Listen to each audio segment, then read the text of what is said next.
محمد وبارك وسلم عليه اللهم صل على سيدنا محمد وعلى آل سيدنا محمد وأصحابه سيدنا محمد وبارك وسلم عليه گنج بخش فیض عالم مظہر نور خدا ناقصارا پیر کامل کاملارا رہنما امداد کن از بحر غم آزاد کن در دین و دنیا شاد کن یا غوث الاعظم دستگیر. تمام حمد و ثنا تعریف و توصیف اس اللہ جل مجدہ الکریم کی ذات بابرکات کے لیے جو خالق کائنات بھی ہے اور مالک ارض و سماوات. اللہ جل وعلا کی حمد و ثنا کے بعد حضور نبی اکرم نور مجسم شفیع امم رسول محتشم اللہ کے پیارے امت کے سہارے رب کے محبوب دانائے غیوب مالک رقاب امم فخر عرب و عجم نور ذات لم یزل باعث تکوین عالم فخر آدم و بنی آدم نیر بطحا رازدار ما اوحا شاہد ما تغا صاحب علم نشرح معصوم آمینہ جناب احمد مصطفیٰ حضرت محمد مصطفیٰ صلی اللہ علیہ وآلہ وسلم کے حضور ناز میں اپنی عقیدتوں اور محبتوں کا خراج پیش کرنے کے بعد معزز محترم محتشم سامعین، اللہ جل وعلا کا بے پناہ احسان ہے کہ اس پاک پروردگار نے ایک مرتبہ پھر ہم گنہگاروں کو اپنے پاک در کی حاضری کا شرف بخشا اور ہمیں یہ توفیق عطا فرمائی کہ ہم اس مالک کے حضور اپنی پیشانیوں کو جھکا کر اپنے مالک سے اپنے گناہوں کی معافی طلب کر سکیں. مالک سے دعا ہم سب کا آنا اپنی پاک اور بلند بارگاہ میں قبول و منظور فرمائے. عزیزان من، قیامت کا دن جو ہوگا وہ بڑا ہی ہولناک دن ہوگا. اس دن کی مقدار کیا ہے؟ رب کا قرآن کہتا ہے کان مقدارہ 50,000 سنۃ مما تعدون. وہ جو قیامت کا دن ہے اس کی مقدار 50,000 سال کے برابر ہوگی جس کو تم شمار کرتے ہو. 50,000 سال. آج ہمیں کوئی ضرورت ہو کہ کام ہو نا، کسی کا انتظار ہو تو ہم بار بار گھڑی کو دیکھتے ہیں. زیادہ دور کی بات نہیں ہے، جمعے کا وقت جب 2 کے قریب سوئی جاتی ہے نا، بڑے لوگوں کی نظریں گھڑی کی طرف جاتی ہیں، جی ٹائم ہو رہا ہے. چند لمحے چند گھڑیاں جو ہے وہ اس کا انتظار بڑا اوکھا ہو جاتا ہے. اور جو قیامت کا ہولناک دن ہوگا نا اس کی مقدار رب کا قرآن کہتا ہے 50,000 سال کا دن ہوگا. اور کیا ہوگا؟ سورج ہوگا سوا نیزے کے اوپر، بالکل ایسے سر کے قریب، تانبے کی طرح تپتی زمین. اور اس دن ماں اپنی اولاد کو بھول جائے گی، بھائی بھائی کو بھول جائے گا، ہر رشتہ دوسرے رشتے کو بھول جائے گا. رب کا قرآن کہتا ہے یوم یفر المرء من اخیہ، بھائی اپنے بھائی سے بھاگے گا، وامہ وابیہ، اپنی ماں سے بھاگے گا، اپنے باپ سے بھاگے گا، وصاحبتہ وبنیہ، میاں بیوی ایک دوسرے سے بھاگیں گے، جدا ہوں گے، ہر ایک کو اپنی اپنی پری ہوگی، کوئی کسی کا سہارا کوئی کسی کا ساتھی نہیں بنے گا. وبنیہ، اپنی اولاد سے والدین بھاگیں گے کہ جاؤ بھائی اپنا اپنا کام کرو، آج ہم کسی کا کچھ نہیں کر سکتے، ہمیں تو خود اپنی پری ہوئی ہے. لِكُلِّ امْرِئٍ مِّنْهُمْ يَوْمَئِذٍ شَأْنٌ يُغْنِيهِ، ہر بندے کی وہ حالت ہوگی جو اسے ہر ایک سے بے پرواہ کر دے گی. ہر ایک بندے کی وہ صورتحال ہوگی, وہ کنڈیشن ہوگی اس دن. لِكُلِّ امْرِئٍ مِّنْهُمْ, ہر ایک کی ان میں سے شأن, ایسی حالت ہوگی یغنی ہے جو اسے ہر چیز سے بے پرواہ کر دے. سارے ننگے اٹھائے جائیں گے, بالکل ننگے, لیکن کسی کا کسی کی طرف دھیان ہی نہیں ہوگا. ہر ایک کو اپنے اپنے اعمال کی پڑی ہوگی, پتہ نہیں میرا کیا بنے گا. وہ اتنا ہولناک دن 50,000 سال کا دن ہے. سوا نیزے پر سورج ہے, تانبے کی طرح تپ رہی زمین ہے, نفسا نفسی کا عالم ہے. بھائی بھائی کو بھول چکا, باپ بیٹے کو بھول چکا, اولاد ماں باپ کو بھول چکی, میاں بیوی ایک دوسرے کو بھول چکے. ہر ایک اپنے اپنے جو ہے وہ اعمال کے بارے میں پریشان ہوگا. یہ رب کا قرآن کہہ رہا ہے. لیکن وہاں کچھ ایسے بندے ہوں گے, اللہ کا قرآن کہتا ہے الاخلاء یومئذ بعضهم لبعض عدو الا المتقین. جگری دوست, پکے دوست جو ہوتے ہیں, اخلاء خلیل کی جمع ہے. اللہ نے حضرت ابراہیم کو اپنا خلیل کہا ہے کہ ابراہیم میرا خلیل ہے. خلیل کی جمع ہے اخلاء, بڑے پکے یار, جگری یار جو ہوں گے, جن کا اٹھنا بیٹھنا ایک جیسا ہوگا, ایک طرح کا ہوگا, جن کا چلنا پھرنا اکٹھا ہوگا, کھانا پینا اکٹھا ہوگا, ایک طرح کے کپڑے پہنیں گے, ایک طرح کی شکل و صورت, ایک طرح کا جو ہے وہ حلیہ بنائیں گے, ایک طرح کے کپڑے, ایک طرح کے جوتے, ہر چیز میں جو ہے وہ ایک دوسرے کو اپنے ساتھ جو ہے وہ ملانے کی کوشش کرتے ہیں. کوئی دیکھنے والا کہے تو سمجھے یہ دو بھائی ہیں, اتنے پکے یار. اللہ کا قرآن کہتا ہے الاخلاء یومئذ بعضهم لبعض عدو, کہ اس دن پکے یار جو جگری یار ہوں گے نا, وہ آپس میں ایک دوسرے کے دشمن بن جائیں گے. الا المتقین, مگر جو متقین ہوں گے, جو متقی ہوں گے, رب سے ڈرنے والے ہوں گے, جو اللہ کے نیک بندے ہوں گے, وہ اس وقت بھی دامن نہیں چھوڑیں گے. وہ اس وقت بھی اپنے چاہنے والوں کا, اپنے دوستوں کا دامن نہیں چھوڑیں گے. وہاں پر بھی وہ اپنی یاری کو نبھائیں گے.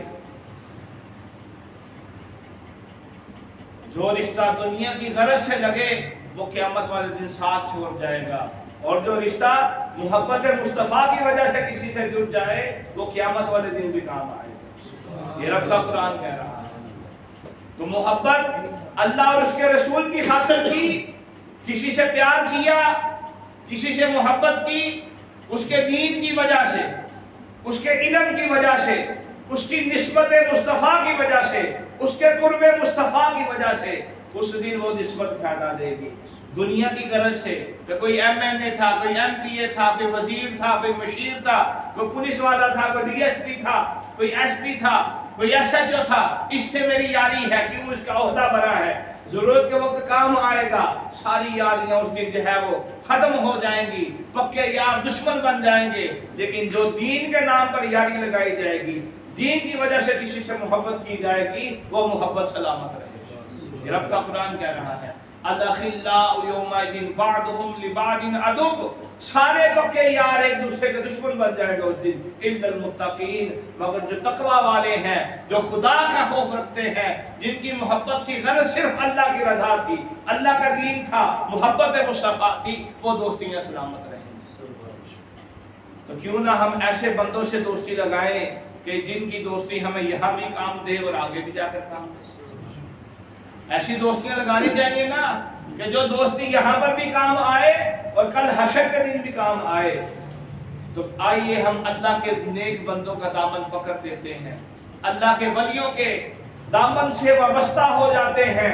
ان کے دامن سے وابستہ ہو جائیں گے تو پھر قبر بھی آسان ہو جائے گی, حشر بھی آسان ہو جائے گی.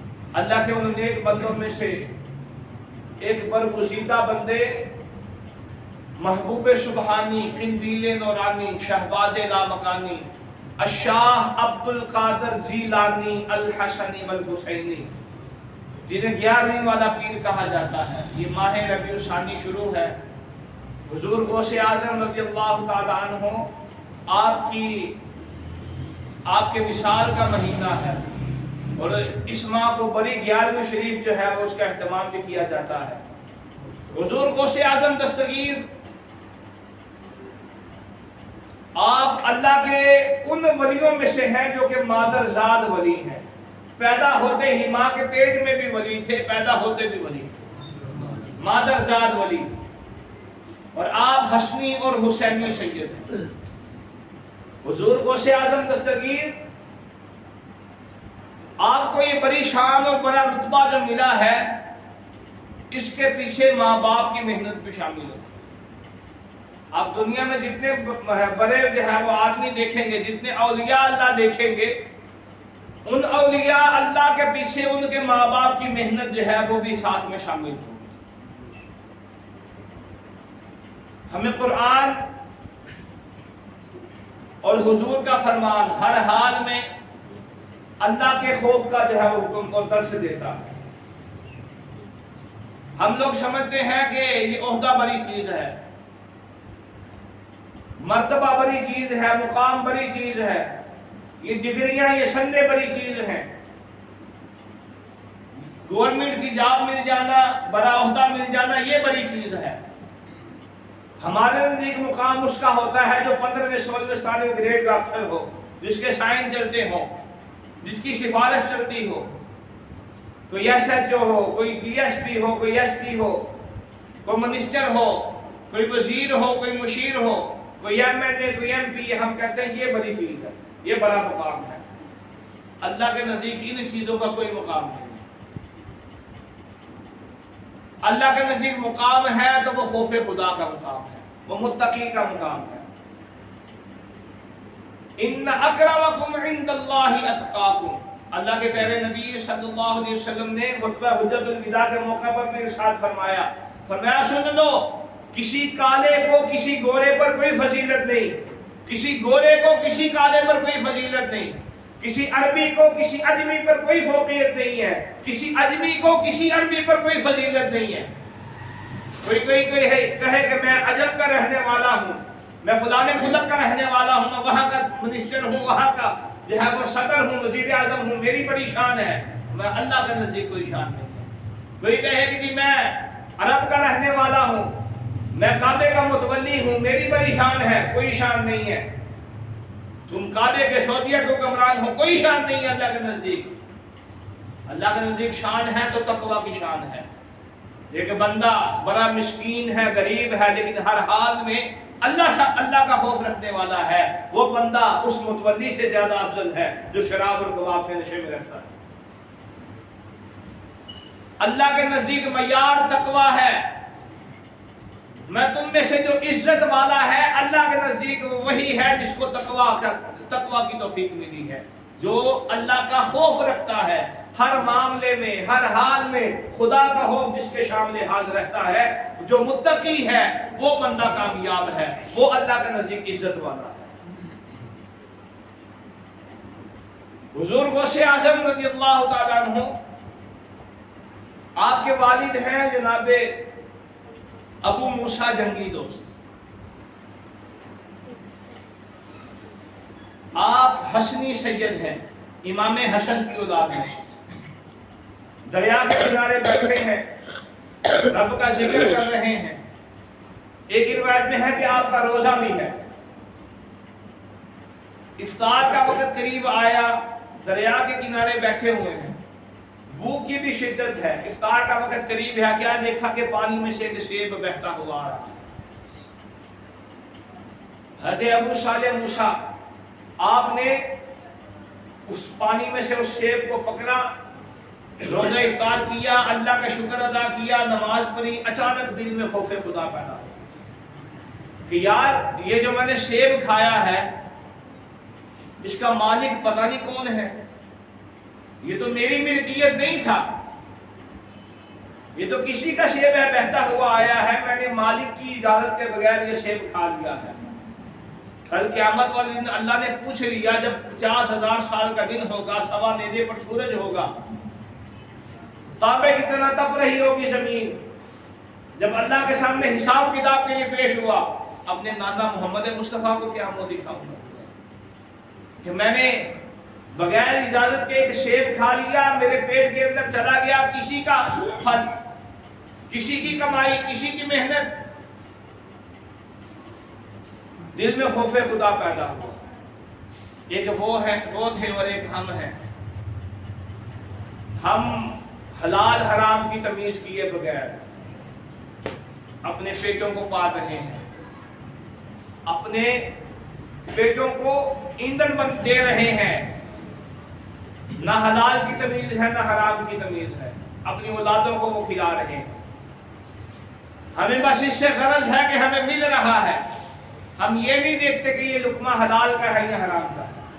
جبکہ پیارے آقا نبی رحمت صلی اللہ علیہ وسلم نے فرمایا، ایک بندہ دور سے سفر کر کے آئے اور آئے کعبے کے صحن کے اندر، اس کے کپڑوں پر بھی مٹی ہو، بالوں پر بھی مٹی ہو، پتہ چل رہا ہو کہ بندہ بڑی دور سے آیا ہے، اور آ کر وہ کعبے کے صحن میں کھڑا ہو، کعبے کے غلاف کو پکڑے اور رو رو کر گر گرا کر اللہ سے دعا مانگے، اور میرے صحابہ اس بندے کی کمائی جو ہے وہ بھی حرام کی ہو، اس کا لباس بھی حرام کی کمائی کا ہو، اس کے پیٹ میں جو غذا ہے وہ بھی حرام کی ہو، اس کے جسم کے اندر جو خون دوڑ رہا ہے وہ بھی حرام کی کمائی کا ہو، اے میرے صحابہ اللہ اس بندے کی دعا قبول نہیں کرے۔ بڑی دور سے سفر کر کے جائے، کعبے کے غلاف کو پکڑ کر رو رو کر گر گرا کر دعائیں مانگے، لیکن لقمہ حرام اندر ہے، اللہ اس کی دعا قبول نہیں کرے۔ آج کا حال یہی ہے، ہم سب حلال حرام کی تمیز کیے بغیر دونوں ہاتھوں سے مال جمع کرنے کی کوشش میں ہیں، اپنے لیے کچھ کر لیں، اپنے بچوں کے لیے کچھ کر لیں۔ کل ہوگا کیا کہ یہی بچے جن کے لیے ہم یہ سارا مال و دولت حلال حرام کی تمیز کیے بغیر اکٹھا کرتے ہیں، کل جب آنکھیں بند ہوں گی یہ ہمیں جا کر قبرستان چھوڑ آئیں گے، دوبارہ فاتحہ پڑھنے بھی نہیں آئیں گے۔ لپی بھوکی مٹی پاتے تے کرتے ٹیر اچیرا تے پر درود کرامل آندے تے پر تو نہیں پاندے سیرا۔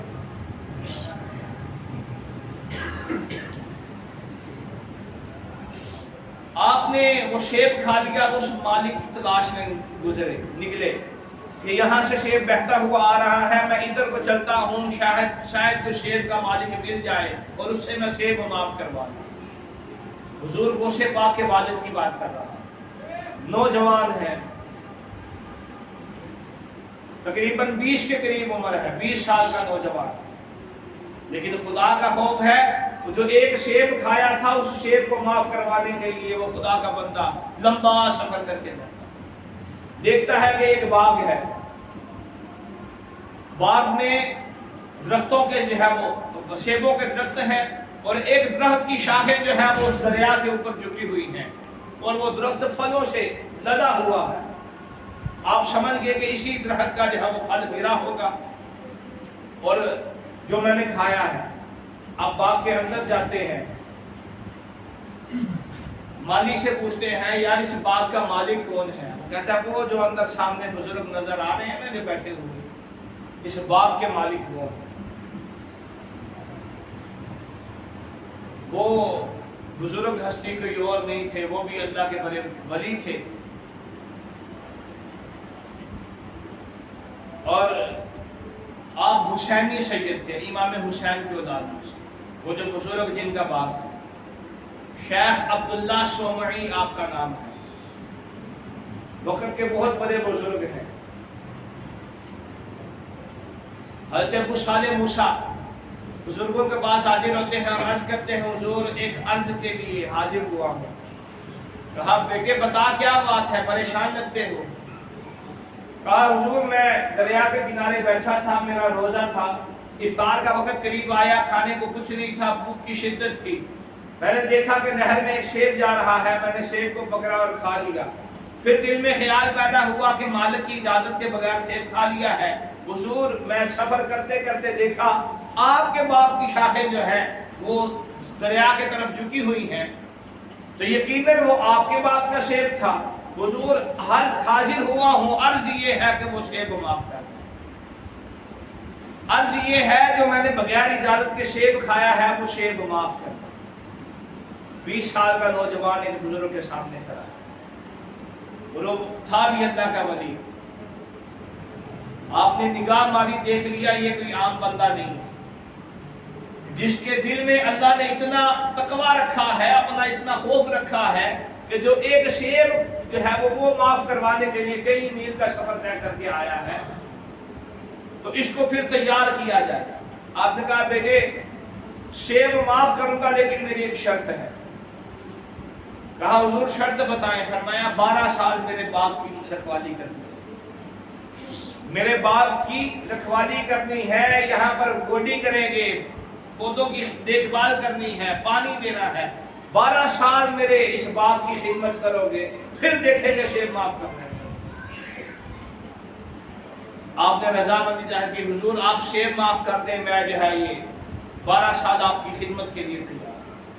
12 سال 20 سال کا نوجوان ہے، ایک شیر معاف کروانے کے لیے 12 سال باپ کی خدمت کرتا ہے.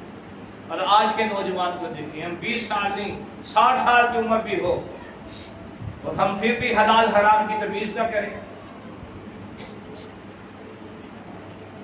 60-70 سال کی عمر میں بھی، جبکہ ہماری اگلی منزل کا پتہ نہیں ہے، جسے کہتے ہیں نا جی لتا کمر دے بیچنے، اس عمر میں آ کر بھی ہم خدا اور رسول کی حیا نہ کریں، ہم گناہوں سے باز نہ آئیں، تو پھر کیا ہو سکتا ہے ہمارا؟ ہڈیاں کھرکت گوڈے کمبن تے مر گیا لک تیرا، اجے بھی بدیوں باز نہیں آیا، واہ مرد دلیرا. ہم جو یہ عام صورتحال دیکھ رہے ہیں، اپنی سیاسی صورتحال دیکھ لیں، اپنے محلوں میں اپنے علاقے میں دیکھ لیں آپ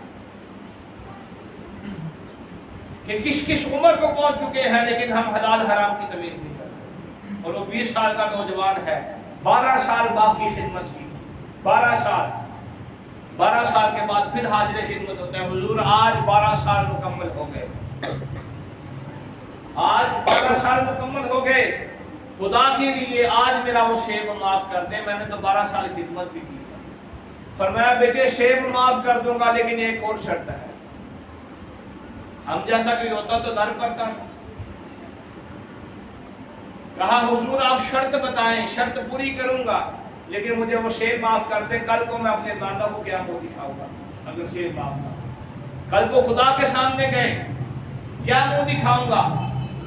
جب میرے بابا حسن مصطفیٰ نے پوچھ لیا کہ بھئی ہم تو سید تھے، ہم پر صدقہ حرام، ہم پر زکوٰۃ حرام، ہم پر جو ہے وہ ہم عطا کرنے والے ہیں، اور تم نے بغیر اجازت کے ایک سیب کھا لیا اور وہ معاف بھی نہیں کروا سکے، ہم کیا جواب دیں گے؟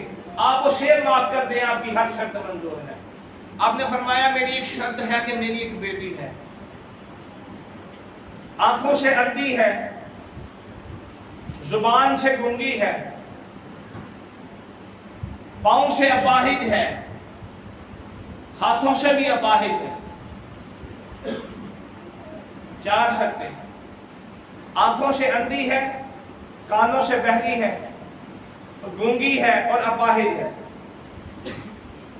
میری اس بیٹی سے تم شادی کر لو، میں تمہیں شیب معاف کروں.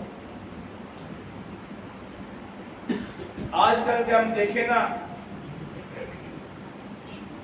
ہم رشتہ ڈھونڈنے جاتے ہیں یا ہم نے اپنی بچی کا رشتہ کرنا ہوتا ہے، ہر طرح کی خوبیاں دیکھتے ہیں، مکان دیکھتے ہیں کہ گلی بڑی ہے کہ چھوٹی ہے، گاڑی جا سکتی ہے کہ نہیں. کئی رشتے والے اس لیے رشتے سے انکار کر دیتے ہیں جی آپ کی گلی چھوٹی ہے، ہمارے بیٹے نے گاڑی لے کر آنا ہوگا تو گاڑی کہاں کھڑی کرے گا. یہ مجھے پتا ہے، میں کہیں ہو جاتا ہوں. وہ جی لڑکی کی ناک ٹیڑھی ہے، لڑکی چلتی اچھا نہیں ہے، یہ جو فلاں ہے یہ فلاں ہے. وہ کئی لڑکوں میں نقص نکالتے ہیں، وہ جی کاروبار تو ہے ٹھیک ہے لیکن تنہا ہے، اتنے میں ہماری بچی کا گزارا نہیں ہو سکتا، ہمیں تو ویل سیٹل چاہیے. ویل سیٹل ہو تو پھر کہتے ہیں نہیں جی ہمیں وہ تعلیم والا چاہیے تھا. بڑے نخرے کرتے ہیں ہم رشتوں کے لیے.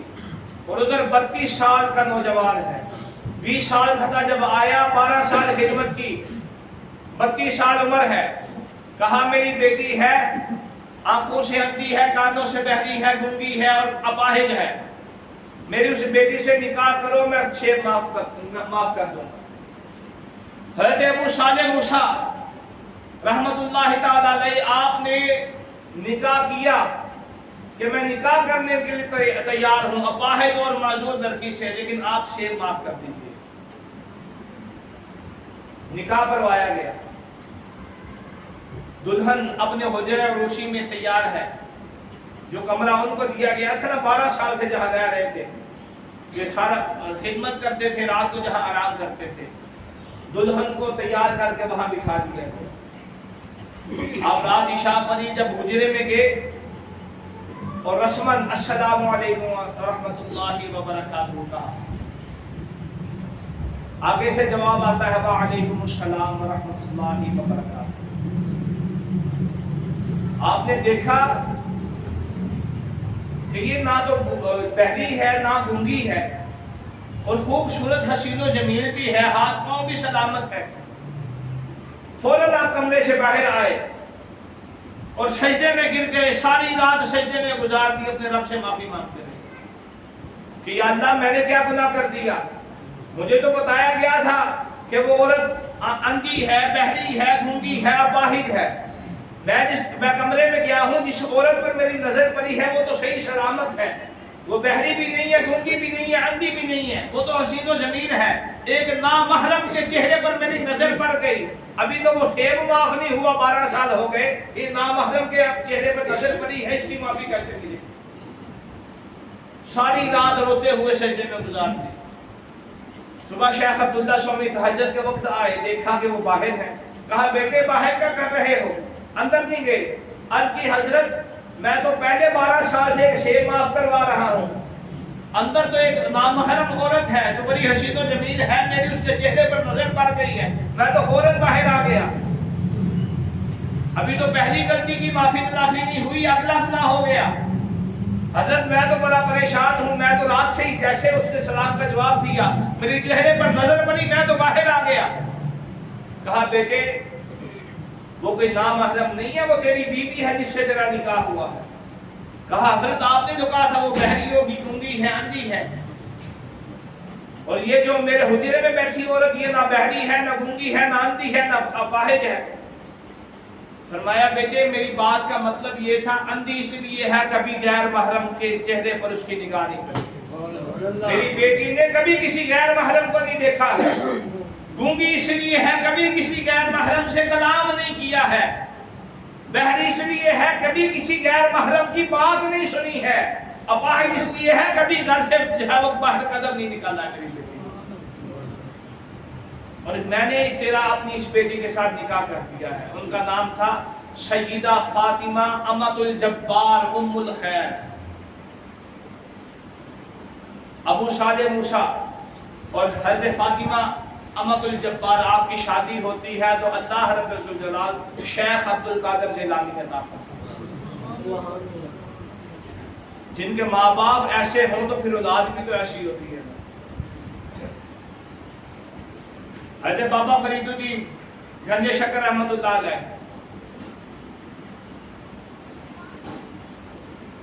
آپ چند جو ہے وہ سال کے بچے ہیں، 6-7 سال کے بچے گلیوں میں کھیلتے ہیں، اور شیخ فرید الدین جو ہے وہ ہر وقت جہاں جاتے ہیں بیٹھتے ہیں، اللہ کا ذکر کر رہے ہیں، حضور پر درود و سلام کر رہے ہیں۔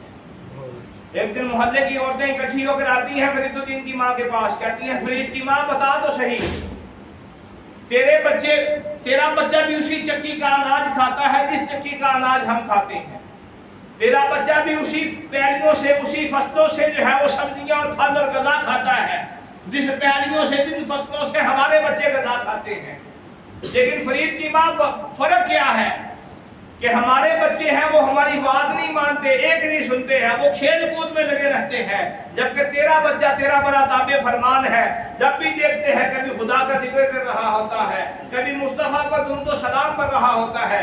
فرید کی ماں بتا اتنا فرق کیا ہے، اتنا فرق کیسے ہے؟ تو فرید کی ماں کہتی ہیں اور میری سہیلیوں میری ہمسائیوں، اس میں تنہا فرید کا کمال نہیں ہے، تھوڑی سی محنت میری بھی شامل ہے۔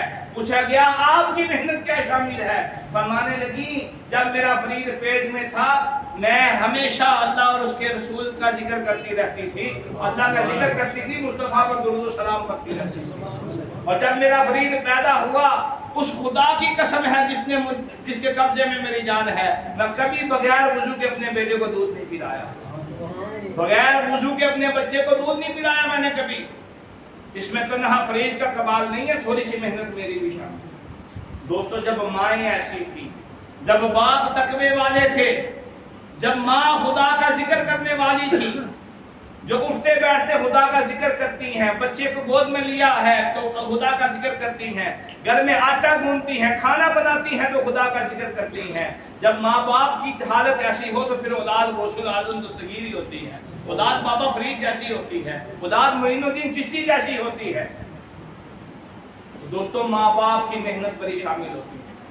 حضور غوث اعظم رضی اللہ تعالیٰ عنہ، آپ کے والدین کی بات سنی آپ نے کہ کس قدر تقوی والے تھے، کس قدر خدا خوفی والے تھے، جن کی ماں نے کبھی غیر محرم کا چہرہ نہیں دیکھا، کسی غیر محرم کی بات نہیں سنی، کبھی گھر سے باہر قدم نہیں نکالا ہے، جن کے باپ نے ایک شیب معاف کروانے کے لیے 12 سال باپ کی گوڈی کی ہے، باپ کی خدمت کی ہے، اور پھر دوسری شرط بھی مانی کہ اندھی بہری گونگی سے نکاح کرنے کے لیے تیار ہو گئے کہ میں نے وہ شیب معاف کروانا ہے، اور پھر ساری رات باہر روتے رہے کہ ایک غیر محرم کے چہرے پر نگاہ کر گئی۔ آج کا نوجوان دیکھیں، نوجوان تو دور ہے، بڑی بڑی عمروں والے بھی چوکوں بازاروں میں دکانوں میں کھڑے ہیں، لوگوں کی ماں بہنوں بیٹیوں عزتوں کو اپنی آنکھوں کے ساتھ جو ہے وہ ان کو ٹارچر کرتے ہیں، آنکھوں کا زنا۔ پیارے آقا نبی رحمت صلی اللہ علیہ وآلہ وسلم نے فرمایا، کسی غیر محرم پر غلطی سے اگر ایک نظر پڑ جائے، پہلی نظر معاف ہے، دوسری نظر ڈالو گے تو گناہ ہوگا۔ گلیوں چوراہوں میں ہم کیا کرتے ہیں یار، دور کی بات نہیں، ہمارے موبائل گندوں سے بھرے پڑے، ہم موبائل کھولتے ہیں، فیس بک ہے، ٹک ٹاک ہے، یوٹیوب ہے، یہ نامحرم سے ہماری آنکھیں محفوظ نہیں ہیں۔ آج ہم رونا روتے ہیں، ہماری اولادیں نیک نہیں ہیں، ہماری اولاد کہنا نہیں مانتی ہے، ہماری اولاد فرما بردار نہیں ہے۔ ہم نے تو ایک تو ان کو جو کھانا کھلاتے ہیں، جو ان کے پیٹ میں غذا جاتی ہے، ہم اس کا خیال نہیں رکھتے کہ وہ حلال کی ہے یا حرام کی ہے۔ تاریخ میں پڑھا ہے کہ علامہ اقبال کے والد نے نا بینک کے اندر ملازمت اختیار جب شروع کی نا، تو علامہ اقبال کی والدہ نے اقبال کو اپنا دودھ پلانا چھوڑ دیا اور ایک بکری رکھ لی، بکری کا دودھ اقبال کو پلایا کرتی۔ پوچھا یہ کیوں کیا؟ کہا آپ بینک کی ملازمت کرتے ہیں، پتہ نہیں وہ حلال کی ہے یا حرام کی ہے، شبے والی کمائی ہے، میں اپنے بیٹے کو حرام کی کمائی والا دودھ نہیں پینے دوں گی۔ پھر بیٹا بھی تو اقبال بنا نا۔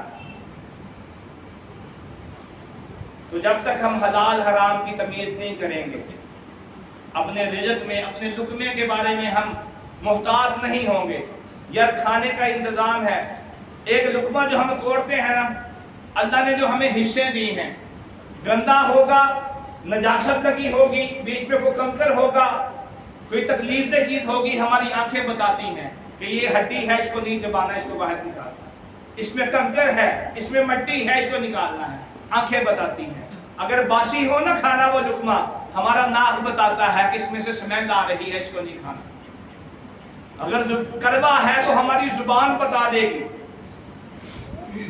کہ یہ کڑوا ہے، اس کو نہیں کھانا۔ اگر گرم ہے ہمارے ہاتھ بتائیں گے ابھی زیادہ گرم ہے، اس کو نہیں کھانا۔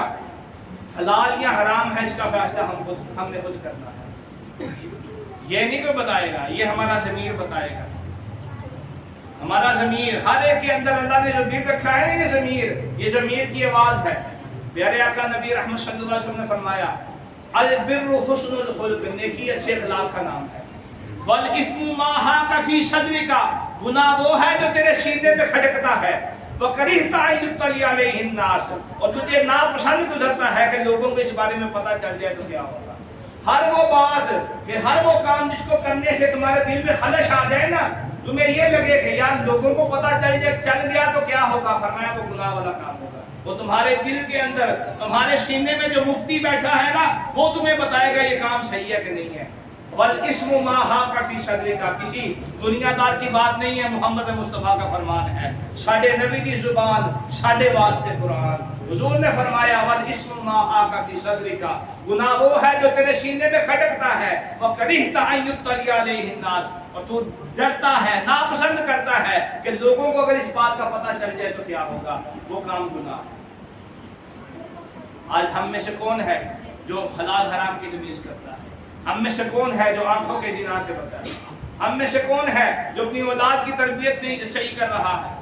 حضور نے فرمایا ادبوا اولادکم ثلاثۃ خصال، لوگوں اپنی اولاد کو 3 چیزیں سکھاؤ، حب نبیکم، اپنے نبی کی محبت سکھاؤ، وحب اہل بیتہ، اب میرے اہل بیت کی محبت اپنی اولاد کو سکھاؤ، وتلاوت القرآن او قراءۃ القرآن، فرمایا اپنی اولاد کو قرآن پڑھنا سکھاؤ، قرآن کی تعلیم دو۔ یہ حضور نے ہر آدمی پر، ہر باپ پر یہ چیزیں لازم قرار دی ہیں، اپنی اولاد کو یہ 3 چیزیں سکھانا یہ ماں باپ کا فرض ہے، حق ہے، لازم ہے۔ اگر وہ نہیں سکھائے گا قیامت والے دن جواب دے گا۔ اور حال یہی ہے، میرا غرض اسی لیے ہوا ہے، ہم نے اپنے بچوں کو قرآن کی تعلیم کے لیے نہیں اٹھاتے، نہ نماز کے لیے اٹھاتے ہیں، بیٹا اٹھو فجر کا وقت ہے نماز پڑھ کے آؤ، پھر وہاں پر قرآن لے کر بیٹھنا، میں بھی بیٹھوں گا تم بھی بیٹھو، ہم قرآن پڑھیں گے۔ اگر نہیں پڑھنا آتا بچے کو قاری صاحب کے پاس چھوڑے، نہیں، خود ہم نے اٹھنا ہے۔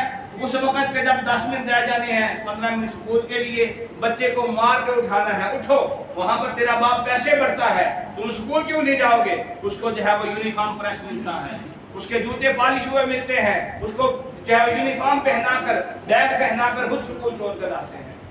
اور مسجد کے لیے کہیں جی بچہ مسجد نہیں آ رہا، وہ جی کر سب کہا تھا بچہ بس بات نہیں مانتا، میں کل سے پوچھوں گا اس کو۔ قرآن کے لیے فکر نہیں ہے، نماز کے لیے فکر نہیں ہے۔ تو خدا کے لیے اپنی اولاد کو یہ سکھاؤ، ہر ماں باپ کی ذمہ داری ہے۔ اگر اولاد کو خود سکھاؤ گے تو ٹھیک ہے، وگرنہ یہ یوٹیوب پر بیٹھے ہیں وہ الو کے پٹھے جو کہتے ہیں بابے تے شاہی کوئی نہیں ہے، وہ جو کہتے ہیں جی وہ دین جو ہے وہ ہمیں ہی زیادہ سمجھ آیا ہے، 950 سال میں کسی کو سمجھ نہیں آیا دین۔ تو خدا کے لیے اپنی اولاد کو یہ چیزیں خود سکھاؤ، انہیں حضور کی محبت سکھاؤ، اور اللہ کے بندوں کی، اللہ کے ساتھ دوستوں کی، اللہ کے پیاروں کی محبت سکھاؤ انہیں، تاکہ تمہاری یہ دنیا بھی بہتر ہو اور آگے والی دنیا کا بھی بھلا ہو جائے۔ اللہ رب ذوالجلال ہمیں عمل خیر کی توفیق عطا فرمائے، آمین و ما علیہ۔